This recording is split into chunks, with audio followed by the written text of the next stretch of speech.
En fait, Séoul est vraiment pris a une stratégie extrêmement prudente entre la Chine, entre la Chine et les États-Unis. Et ce qui illustre le plus la prudence aujourd'hui de Séoul, c'est sûrement le dossier taïwanais.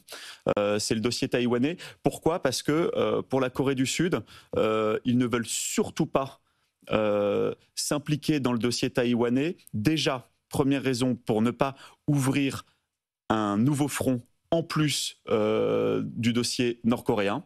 Ça, il serait débordé et il ne serait pas géré. Et en plus, bien sûr, pour ne pas froisser la Chine, parce qu'ils auront aussi des liens extrêmement forts avec la Chine. Et d'ailleurs, vous avez vu que, je ne sais pas si vous avez vu, mais la Corée du Sud reconnaît la Chine comme un seul État.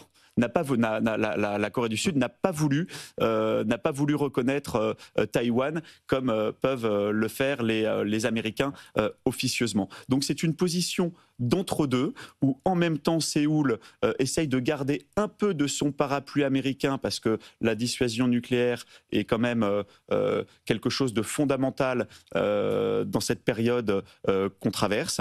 Il faut voir que en ce moment, vous avez une accélération des dépenses militaires en Indo-Pacifique. Il y a tout le monde qui montre ses muscles. Vous avez en quelques années 40% des dépenses mondiales liées à la défense qui se font juste dans cette région Indo-Pacifique. Donc en fait, Séoul a besoin toujours d'avoir cette dissuasion nucléaire américaine, mais ne doit pas froisser son voisin chinois. Et en plus, il faut quand même avoir en tête que le sablier est retourné. Il y a une date que tout le monde a en tête là-bas, qu'on n'évoque pas encore énormément en Europe, c'est 2027. Ouais. Parce que vous avez tous les grands think tanks de défense qui s'accordent pour dire que 2027, c'est la fenêtre de tir où la Chine pourrait envahir Taïwan. Et ça, c'est ce qui explique aussi l'accélération des dépenses militaires et pourquoi est-ce que vous avez énormément de traités stratégiques et d'alliances qui se multiplient en ce moment dans la région.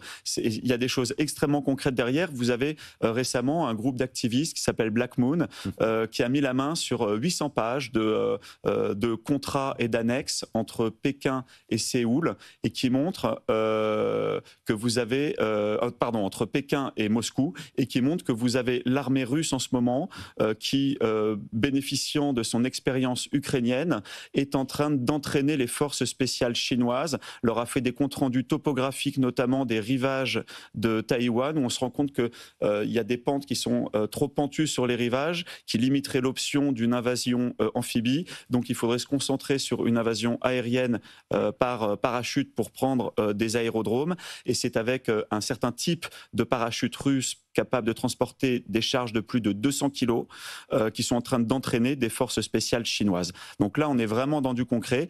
Et il se trouve aussi que 2027, c'est le centenaire de l'armée populaire de libération chinoise, un symbole extrêmement fort. Et tous les think tanks de défense, et même un amiral américain qui commandait la flotte Indo-Pacifique, qui devant le Congrès américain a reconnu que Xi Jinping avait demandé à ses